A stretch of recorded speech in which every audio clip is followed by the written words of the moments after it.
Faster than a speeding bullet. More powerful than a locomotive.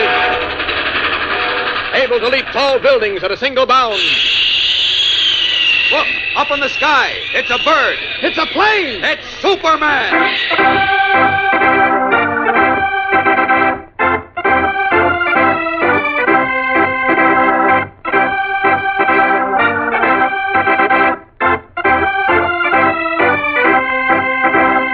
Yes, it's Superman, strange visitor from the planet Krypton, who came to Earth with amazing physical powers far beyond those of mortal men, and who, disguised as Clark Kent, mild-mannered reporter for a great metropolitan newspaper, wages a never-ending battle for truth and justice.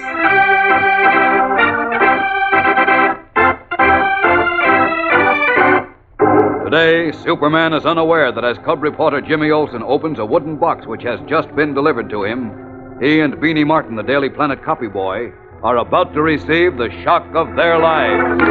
The nails in the cover have come loose, Beanie. I'll have it off in a minute. Now, let me give you a hand, Jim. Thanks. Here it comes. There, that does it. Now let's see what's inside. Holy mackerel, Jim. Look. Leaping lizards. It's a tiny man.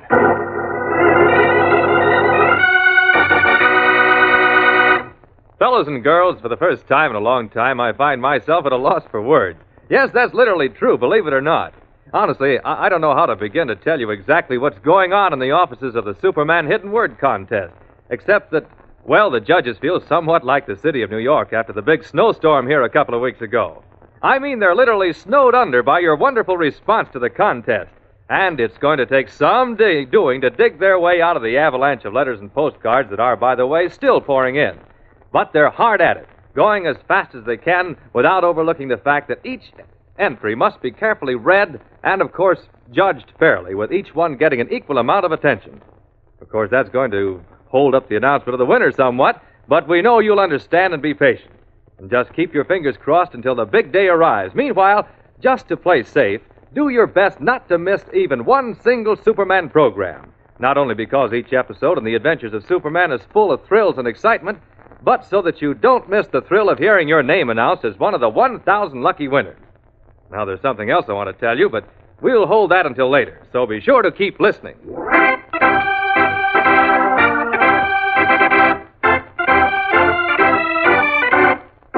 And now, the adventures of Superman. On the morning following his rescue from the sea by Superman, cub reporter Jimmy Olsen was writing the story about the operations of the gang of black marketeers when a wooden box about 4 feet long, 2 feet wide, and a foot deep, and perforated with small holes, was delivered to him at the Daily Planet.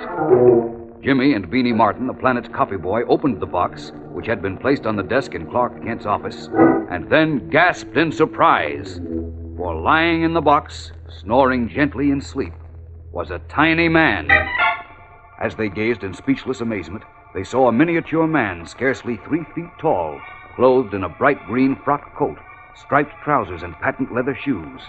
His hair soft and yellow as a baby's, and his nose with a slight sidewise tilt, set over a firm mouth and a square, stubborn chin.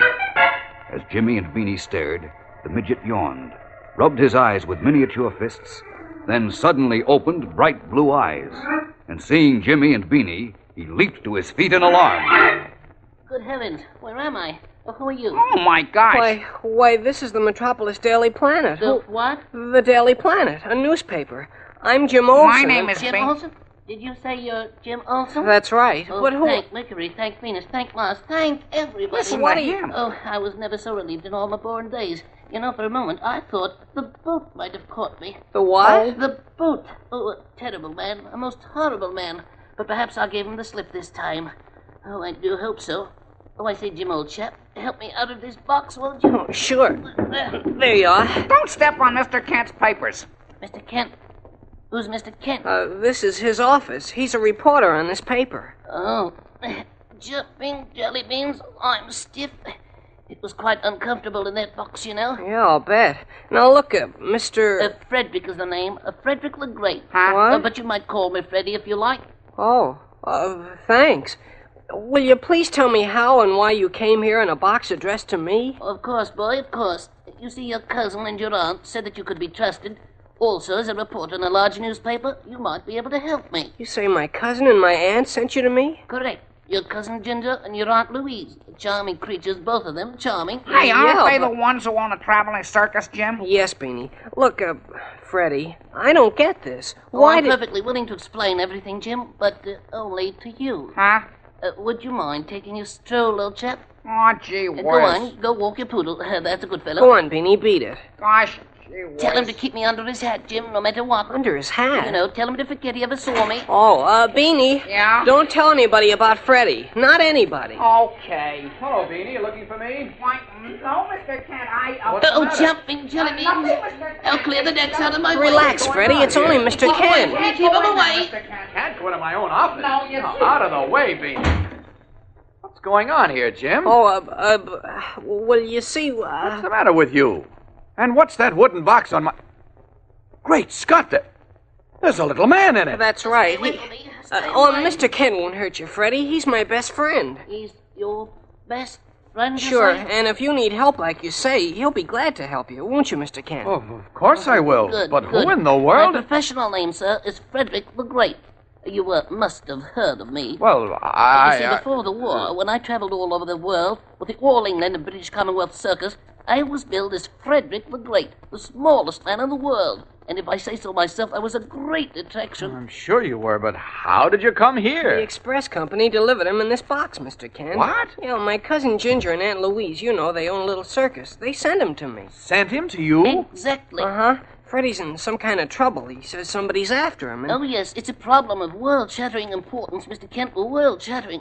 Tell me, have you ever heard of Robert Archer? Robert Archer? Why, no, I don't think so. Neither have I. Oh, dear, that's bad. But I must find him, and at once. I must. Why? Who is this Robert Archer, Freddie? He was once my late master's assistant. That's all I know. But I must find him before the 1st of February. If I don't, something terrible will happen to the whole world. Oh, now What do you look. mean, Freddie? Oh, it's true. My late master told me so. He said I must find Robert Archer before the 1st of February so that Mr. Archer could stop, well, whatever it is that's going to happen. Now, there isn't much time. Oh, dear, what do I do? What boy. Who is this master you're talking about, Freddie? Well, the late Sir Hubert Clay. You mean the great mathematician and physicist who died about a year ago? Precisely, except that he didn't just die. He was murdered. Murdered? Yes, the boot did it while trying to get Sir Hubert to tell him the secret. Well, who is the boot? And what's the secret? Oh, the boot is a terrible man, a horrible man, who's been chasing me all over the world because now that he's killed my master, he wants to get the secret from me, you see? You mean you know what the secret is? Yes. No. I don't know. Huh? Oh, now look. Wait, what... Jim, wait.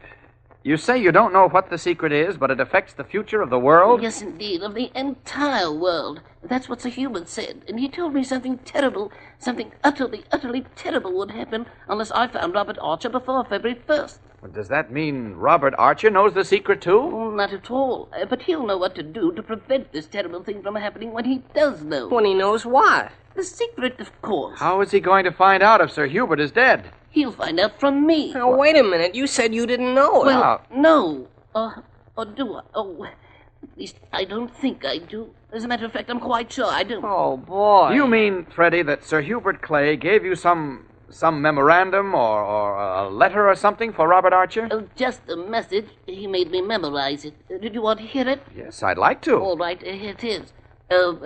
X is to Freddy as Y is to Sari. The equation equals the 1st day of February. In the name of heaven, act quickly. What kind of double talk is that? What does it mean? I don't know, but it X is to Freddie as Y is to Sari. Who or what is Sari? Do you know that? No, but Robert Archer will. Sir Hubert said so, and with his last breath begged me to find him. Did Sir Hubert say where Mr. Archer is? Oh, he didn't know. But about 2 months ago, in Budapest, I discovered that Robert Archer was here, in the States. Well, the United States is pretty large. Did you find out what part of the country he's in? Oh, no, all I could learn is that he's here. Oh, that's pretty slim. Look, if you ask me, it's all a lot of malarkey. There probably isn't any Robert Archer at all. Oh, but I tell You're you that... wrong, Jim. There is a Robert Archer, all right. Huh? What's that, Beanie? Well, I was listening outside the door, Mr. Kent, and I heard Well, that's you. a fine thing to Wait do. a minute, Jim. Wait. You said something about Robert Archer, Beanie. What do you know about him? Well, I know there is a Robert Archer, like Freddie says. And I can tell you something about him, too.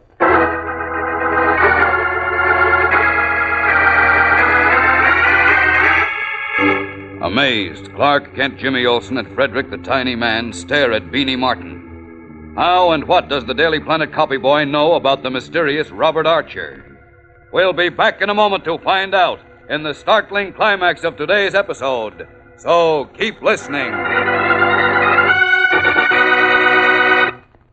Let's go back now for just a minute to the subject of the Superman Hidden Word Contest. That famous quotation from the Declaration of Independence, which was repeated by Abraham Lincoln in his immortal Gettysburg Address. And let's explore further the real meaning of the phrase, all men are created equal. Yesterday we told you it means that under our Constitution, each of us has an equal opportunity for life, liberty, and the pursuit of happiness. And that is true, but it cannot really apply to you and to me unless we, all of us, are willing to cooperate as a team.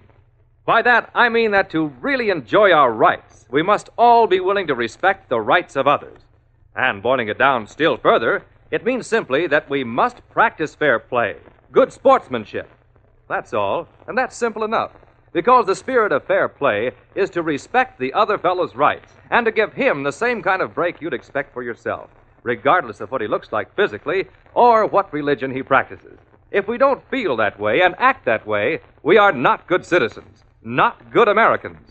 So remember, to protect your own right to life, liberty, and the pursuit of happiness, keep in mind always that all men are created equal.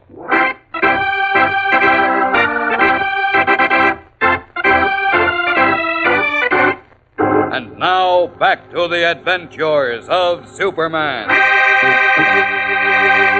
In Clark Kent's office, Beanie Martin, head copyboy of the Daily Planet, has just told Kent, Jimmy Olsen, and Frederick the Midget that he knows about the mysterious Robert Archer, who, according to the little man, holds the key to a disaster scheduled to happen on February 1st.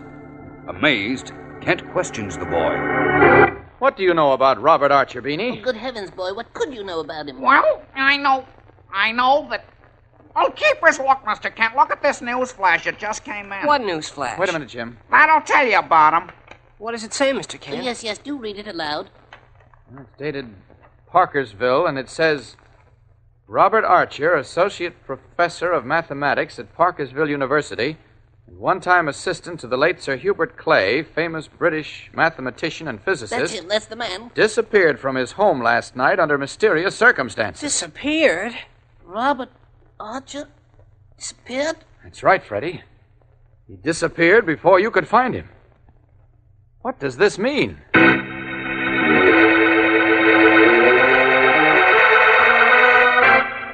Yes, Clark Kent, what does this mean? An associate professor in a small university whom a tiny man was delegated by a late great scientist to find has disappeared just before Superman was asked to help find him. A mysterious cryptic message, a menacing man known only as the Boot, a warning by the great scientist that the fate of the entire world depended on the midgets finding Robert Archer before February 1st. What is it all about? There's mystery and excitement ahead for you, fellows and girls, in our new story entitled Dead Man's Secret. So be sure to listen tomorrow, same time, same station, for Chapter 2 on The Adventures of Superman.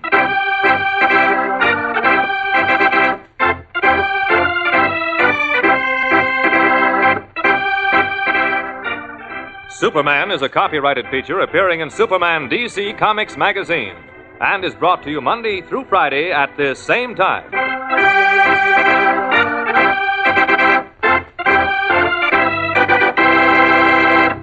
This program came from New York. Stay tuned to your mutual station for Captain Midnight, which follows in just a moment.